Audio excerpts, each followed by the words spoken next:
बहुत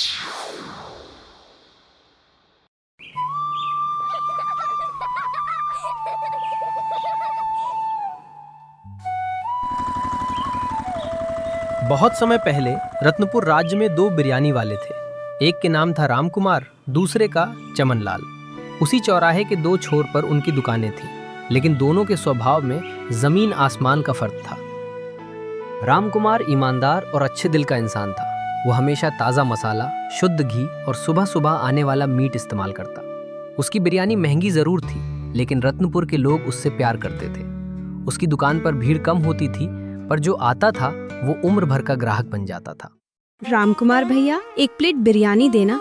मेरी माँ बहुत बीमार हैं, उन्हें भूख नहीं लग रही, लेकिन तुम्हारी बिरयानी सुनकर मन कर गया। बहना, तुम्हारी माँ के लिए तो मैं खास बिरयानी बनाऊंगा। थोड़ा कम मसाला, थोड़ा ज्यादा घी।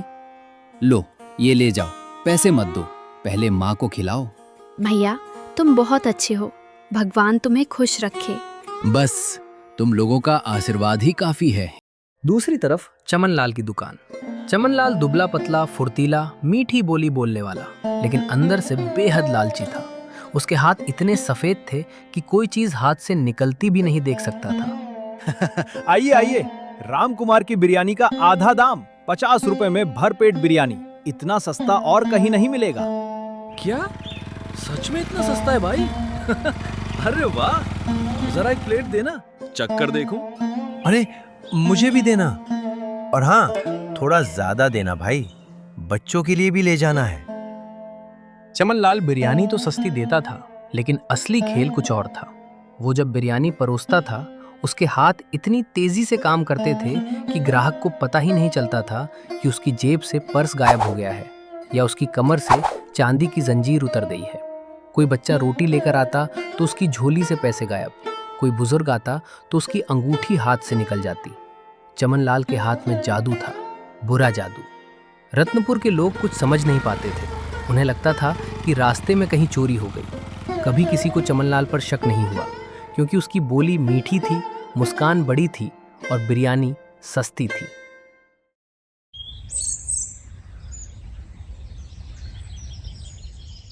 एक दिन की बात है, चमनलाल की दुकान पर एक अमीर व्यापारी आ पहुंचा। उसके पहनावे और चाल ढाल से ही उसकी दौलत झलक रही थी। उसकी कमर में चमचमाती सोने की करधनी बंधी थी, जो दूर से ही सबका ध्यान खींच रही थी। चमन लाल, इस राज्य में तुम्हारा नाम बड़ा मशहूर है।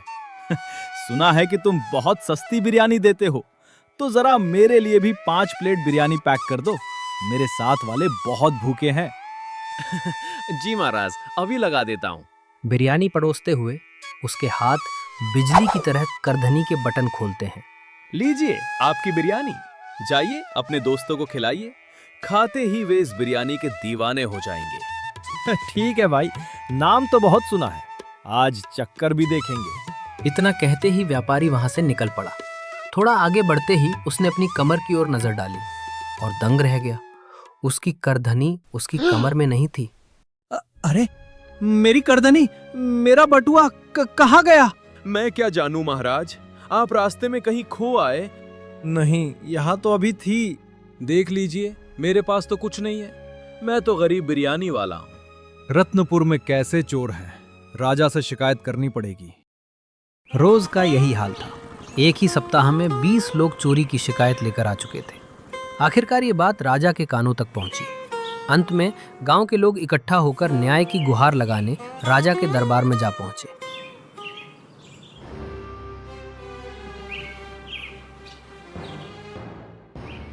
महाराज विक्रम सिंह, कृपया हमारी विनती सुनिए। कहो सरपंच, क्या समस्या है? खुलकर बताइए, हम आपकी बात ध्यान से सुन रहे हैं। महाराज, रत्नपुर में कोई चोर है। पिछले 1 महीने में 50 से ज्यादा लोगों का सामान चोरी हुआ है। पर्स, गहने, अंगूठियां, करधनियां सब गायब। लोग बिरयानी खाने आते हैं और खाली हाथ लौटते हैं। अच्छा, तो तुम सबको किस पर शक है? नहीं महाराज, कोई पता नहीं लगा पाया। चोर का कोई निशान नहीं मिलता। महाराज, एक और बात है, ये चोरी अक्सर चौराहे पर होती है, जहां राम कुमार और चमन लाल की बिरयानी की दुकानें हैं। तो तुम कह रहे हो कि इन दोनों में से कोई चोर है? हम कुछ नहीं कह रहे महाराज, बस तहकीकात करवा दीजिए। ठीक है, मैंने तुम लोगों की समस्या सुन ली है। तुम सब चिंता मत करो, मैं खुद जाकर देखता हूँ। अगले दिन राजा विक्रम सिंह छद्मवेश में एक साधारण नागरिक बनकर पहले रामकुमार की दुकान पर पहुंचता है। उसकी कमर में सोने की जंजीर बंधी है, जेब में पर्स है। आइए भाई साहब, एक प्लेट बिरयानी लगा दूं? हाँ, एक दे दो। लीजिए भाई साहब, अभी अभी ताजी बनी है, शुद्ध देसी घी और असली केसर से तैयार की गई है। वाह, बहुत ही स्वादिष्ट है। सच में आनंद आ गया। इसकी खुशबू और जायका दोनों ही लाजवाब हैं। मन पूरी तरह प्रसन्न हो गया। धन्यवाद भाई साहब। मैं हमेशा यही कोशिश करता हूँ कि मेरे ग्राहक यहाँ से कभी निराश होकर ना जाए। देखो, मेरे पास सोने की जंजीर है, बहुत कीमती है। भाई साहब, आपकी जंजीर आपके पास सुरक्षित है। मुझे किसी की चीज से कोई मतलब नहीं। मैं अपनी बिरयानी से काम रखता हूँ। मैंने सुना है कि इस गांव में बहुत चोरी होती है और मैं यहाँ नया हूँ, कहीं मेरे पैसे चोरी ना हो जाएं। चिंता मत कीजिए, इस दुकान पर कोई चोरी नहीं हुई कभी। राजा को रामकुमार पर एकदम भरोसा हो गया। अब वो चमनलाल की दुकान पर पहुंचा। आइए बापू, आइए, सस्ती बिरयानी खाइए, रामकुमार से आधे दाम में। अरे, सच में इतनी सस्ती? कमाल है भाई, जरा एक प्लेट दे दो। लीजिए भाई साहब, आपकी बिरयानी तैयार है, गर्मा गर्म, आराम से खाइए। बिरयानी परोसते हुए उसके हाथ धीरे से राजा की कमर तक पहुंचे। बस 2 ही सेकंड लगे। सोने की जंजीर का कुंडा चुपचाप खुल गया और राजा को इसकी भनक तक नहीं लगी। अरे, इसका स्वाद तो बिल्कुल रामकुमार की बिरयानी जैसा ही लग रहा है। कहो बापू, बिरयानी कैसी लगी? बहुत ही स्वादिष्ट है। बापू, आपकी जंजीर बहुत सुंदर है, कहाँ बनी है? राजा अपनी कमर पर हाथ रखते हुए जंजीर छूता है और हैरान रह जाता है। अरे, ये तो क्या हुआ बापू? कुछ नहीं, जंजीर सही है। असल में चमनलाल ने जंजीर का क्लिक खोल दिया था, लेकिन जंजीर अभी गिरी नहीं थी कि राजा ने हाथ लगा दिया। चमनलाल मुश्किल से बचा। राजा को कुछ समझ नहीं आया।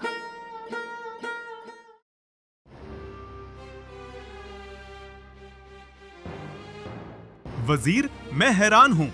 दोनों की बिरयानी एक जैसी है और ना तो रामकुमार ने कुछ चुराया, ना चमनलाल ने। मुझे कुछ पता नहीं चला। महाराज, चोर कभी अपना हुनर तुरंत नहीं दिखाता। मैं एक तरीका सुझाता हूँ।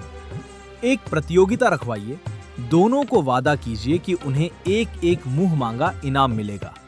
जो सबसे अच्छी बिरयानी बनाएगा उसे 10,000 स्वर्ण मुद्राएं दी जाएंगी, लेकिन शर्त ये होगी कि सारा मसाला और सारी सामग्री केवल राजमहल में ही मिलेगी। अपना कुछ भी लाने की अनुमति नहीं होगी। पर इससे क्या फर्क पड़ेगा वजीर? क्योंकि महाराज, अगर कोई चोर है तो वो अपना असली हथियार यानी चुराया हुआ मसाला या दूसरे का सामान नहीं ला पाएगा और हम उसकी दुकानों पर अपने सिपाही छुपा देंगे। अगर उसने कुछ चुराया तो पकड़ में आ जाएगा। बिल्कुल सही। कल से प्रतियोगिता शुरू होगी। अगले दिन ढिंडोरा पिटा। राजमहल में बिरयानी प्रतियोगिता। सबसे अच्छी बिरयानी बनाने वाले को 10,000 स्वर्ण मुद्राएं। सारा सामान राजमहल की रसोई से मिलेगा। अरे वाह, ये तो मेरे लिए बड़ी खुशखबरी है। मैं अपने हुनर से बिरयानी बनाकर दिखाऊंगा। धत्त तेरी की। अरे नहीं, मेरा तो पूरा खेल ही चोरी पर टिका है। मेरे पास अपना कोई मसाला नहीं। मैं तो हमेशा रामकुमार का मसाला चुराता था और उससे भी बड़ी बात, मैं लोगों का सामान चुराता हूँ, बिरयानी नहीं बनाता असली। अगर राजमहल में सामान मिलेगा तो मैं क्या चुराऊंगा?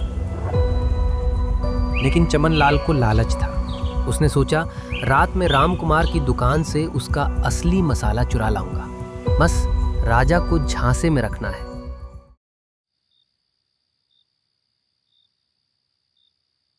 रात का समय था। राजा पहले ही दोनों दुकानों के आसपास सिपाही तैनात कर चुका था। कोई शक न हो, इसलिए सिपाही मामूली कपड़ों में छिप कर बैठे थे। थोड़ी देर बाद चमनलाल अपनी दुकान से बाहर निकलता है और सिपाही उस पर नजर रखते हुए उसे तख्त नजर करते हैं। देख, चमनलाल अपनी दुकान से निकल रहा है। चुप रह, देखते हैं किधर जाता है। चमनलाल रामकुमार की दुकान के पिछले दरवाजे पर पहुंचा। उसके हाथ में ताला खोलने के लिए एक छोटी सी तेज धार वाली छुरी थी। उसने 1 मिनट में ताला खोल दिया और अंदर घुसा। मसालों की पोटली उठा ली, लेकिन जैसे ही वो बाहर निकला, सिपाहियों ने उसे चारों ओर से घेर लिया। रुक जा चमनलाल। ये क्या? तुम लोग कौन हो? हम महाराज के सिपाही हैं। तुझे पकड़ने के लिए ही यहाँ रखा गया था। नहीं, मुझे मत पकड़ो। मैं कबूल करता हूँ, मैं रामकुमार का मसाला चुराता था, इसीलिए मेरी बिरयानी का स्वाद उस जैसा लगता था। बस इतना ही? हमें को पता है कि तुम गांव वालों के गहने भी चुराते हो। सच सच बताओ। हाँ, मैं ग्राहकों का सामान भी चुराता था। पर्स, गहने, जंजीर, अंगूठियां। मेरे हाथ इतने सफेद हैं कि किसी को पता नहीं चलता। मेरी दुकान के नीचे तहखाने में सारा माल रखा है। अब मैंने सब बता दिया है, मुझे अब छोड़ दो। बस, अब बहुत हुई। चल बहल चल, अब तो तुझे राजा के सामने पेश किया जाएगा।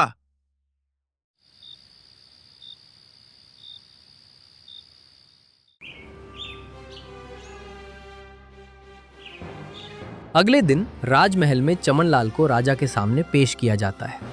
एक सिपाही उसके चुराए हुए माल के साथ खड़ा होता है और उसके बगल में रामकुमार भी खड़ा होता है। चमनलाल, तूने रत्नपुर के लोगों का सामान चुराया, तूने रामकुमार का मसाला चुराया और तूने मुझे भी ठगने की कोशिश की। क्या बोलेगा?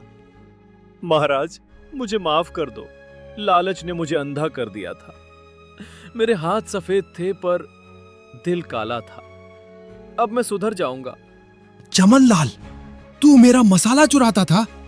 इसीलिए तेरी बिरयानी का स्वाद मुझ जैसा लगता था। और तू लोगों का सामान भी चुराता था। तूने रत्नपुर का नाम बदनाम किया। चमनलाल, तेरी दुकान हमेशा के लिए बंद। तू जेल जाएगा।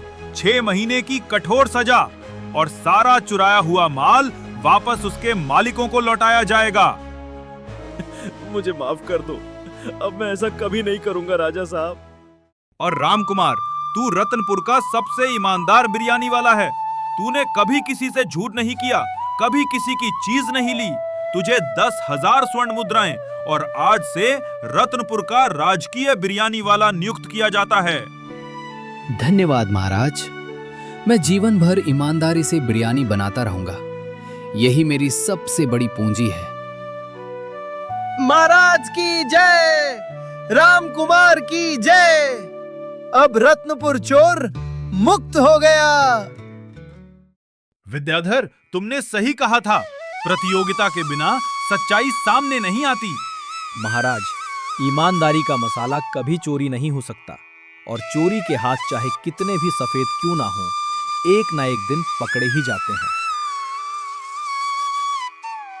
उस दिन के बाद रत्नपुर में चमनलाल की दुकान बंद हो गई। रामकुमार की बिरयानी राजमहल और पूरे रत्नपुर में महकने लगी और लोगों ने सीखा, सस्ती चीज का लालच कभी अच्छा नहीं होता और चोरी के हाथ चाहे कितने ही सफेद क्यों ना हो, सच्चाई के सामने हमेशा काले पड़ जाते हैं।